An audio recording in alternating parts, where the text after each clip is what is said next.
बीती रात लोकसभा में वक्फ संशोधन विधेयक पास हो गया। इस विधेयक पर करीब 12 घंटे तक चर्चा चली। इस दौरान तमाम पक्ष और विपक्ष के तमाम वक्ताओं ने अपनी बात रखी और अन्य संशोधन सुझाए। लंबी चर्चा के बाद देर रात इस विधेयक को 232 के मुकाबले 288 मतों से पारित कर दिया गया। यानी इस विधेयक के पक्ष में 288 मत पड़े, विपक्ष में 232 पड़े। अब इस विधेयक को ऊपरी सदन यानी राज्यसभा में पेश किया जा रहा है। राज्यसभा में इस वक्त 234 सदस्य हैं। जम्मू कश्मीर की 4 सीटें खाली हैं। इसमें बहुमत के लिए 118 सांसद चाहिए। बीजेपी के पास उसके अपने 96 सांसद हैं और एनडीए के सहयोगियों के साथ कुल संख्या 113 तक पहुंचती है। इसमें जेडीयू के 4, टीडीपी के 2 और अन्य छोटे दलों के सांसद शामिल हैं। इसके अलावा 6 मनोनीत सदस्य हैं जो आमतौर पर सरकार के पक्ष में ही वोट करते हैं। इससे एनडीए की ताकत 119 हो जाती है, जो बहुमत से 2 ज्यादा है।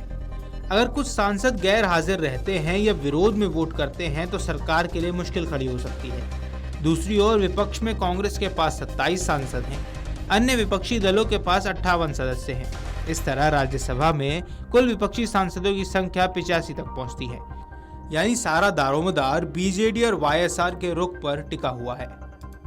2024 के लोकसभा चुनाव से पहले भी इन दोनों दलों ने कई मौकों पर सरकार का साथ दिया था, लेकिन इन दोनों के राज्य आंध्र प्रदेश और उड़ीसा में राजनीतिक स्थिति बदल गई है। ये दोनों पार्टियां अपने अपने राज्यों में भाजपा और एनडीए के सहयोगी दलों के साथ सत्ता से बाहर हुई है। राज्यसभा से पारित होता है तो इसे राष्ट्रपति से मंजूरी के लिए भेजा जाएगा। राष्ट्रपति की मुहर लगने के बाद यह बिल कानून के रूप में देश के वक्फ संपत्तियों पर लागू हो जाएगा। वक्फ बोर्ड संशोधन बिल के पारित होते ही वक्फ कानून में बड़े बदलाव होंगे। कानून के लागू होने के 6 महीने के भीतर हर वक्फ संपत्ति को सेंट्रल डेटाबेस पर रजिस्टर कराना अनिवार्य होगा। वक्फ में दी गई जमीन का पूरा ब्यौरा ऑनलाइन पोर्टल पर 6 महीने के अंदर अपलोड करना होगा और कुछ मामलों में उस टाइम लिमिट को बढ़ाया भी जा सकेगा। वक्फ को डोनेशन में दी गई हर जमीन का ऑनलाइन डेटाबेस होगा और वक्फ बोर्ड इन प्रॉपर्टीज के बारे में किसी बात को छिपा नहीं पाएगा। किस जमीन को किस व्यक्ति ने डोनेट किया, वो जमीन उसके पास कहां से आई, वक्फ बोर्ड को उससे कितनी इनकम होती है, उस प्रॉपर्टी की रखवाली करने वाले मुत्तवली को कितनी तनख्वाह मिलती है, ये जानकारी ऑनलाइन पोर्टल पर मुहैया होगी।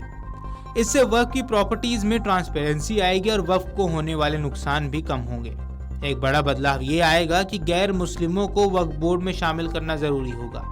वक्फ बोर्ड में 2 महिलाओं के साथ दूसरे धर्म से जुड़े 2 लोग शामिल होंगे। वक्फ बोर्ड में नियुक्त किए गए सांसद और पूर्व जजों का भी मुस्लिम होना जरूरी नहीं होगा। सरकार के मुताबिक इस प्रावधान से वक्फ में पिछड़े और गरीब मुस्लिमों को भी जगह मिलेगी। वक्फ में मुस्लिम महिलाओं की भी हिस्सेदारी हो सकेगी। राज्यों में वक्फ बोर्ड में भी 2 मुस्लिम महिलाएं और 2 गैर मुस्लिम सदस्य जरूर होंगे। साथ ही एक शिया, सुन्नी और पिछड़े मुस्लिम से भी एक सदस्य को जगह देना अनिवार्य होगा। इसमें बोहरा और आगा खानी समुदायों से भी एक सदस्य होना चाहिए। इन दोनों मुस्लिम संप्रदायों के लिए अलग अलग वक्फ बोर्ड बनाने का प्रावधान इस कानून में जोड़ा गया है। किसी भी विवाद की स्थिति में स्टेट गवर्नमेंट के अफसर को यह सुनिश्चित करने का अधिकार होगा कि संपत्ति वक्फ की है या सरकार की। हालांकि बिल के प्रावधान को लेकर विपक्ष ने कड़ी आपत्ति जताई है।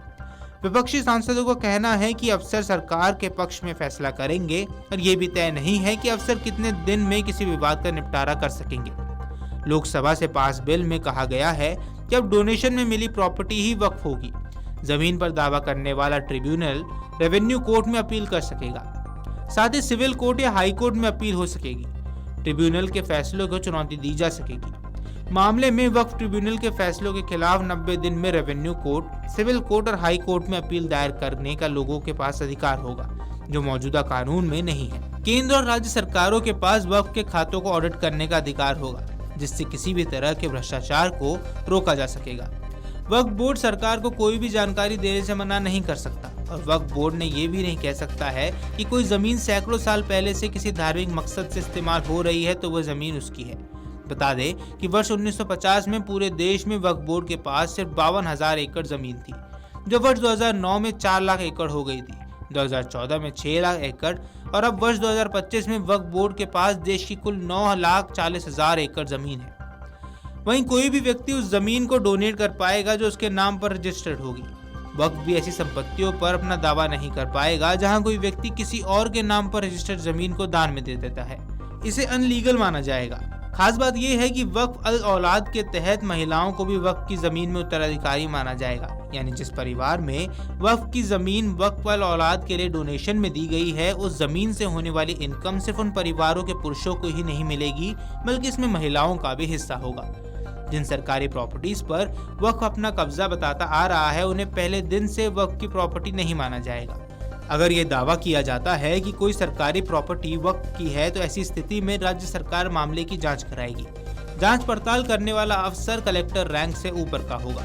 जांच रिपोर्ट में वक्फ का दावा गलत निकलता है तो सरकारी प्रॉपर्टी का पूरा ब्यौरा राजस्व रिकॉर्ड में दर्ज होगा। साथ ही ये सरकारी प्रॉपर्टी वक्फ की नहीं मानी जाएगी।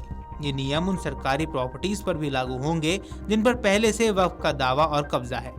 सबसे बड़ा बदलाव ये आएगा कि वक्फ बिना किसी दस्तावेज या सर्वे के किसी जमीन को अपना बताकर उस पर कब्जा नहीं कर सकेगा। कोई अन्य प्रॉपर्टी या जमीन वक्फ की नहीं है, इसकी जांच कराने के लिए राज्य सरकार को जरूरी अधिकार दिए गए हैं। वीडियो डेस्क अमरउजाला.com। अगर आप ये वीडियो YouTube पर देख रहे हैं तो हमारे चैनल को सब्सक्राइब कर बेल आइकन दबाएं, और Facebook पर देख रहे हैं तो हमारे पेज को लाइक करें। 8 मिलियन प्लस सब्सक्राइबर, आपके इस भरोसे के लिए बहुत धन्यवाद।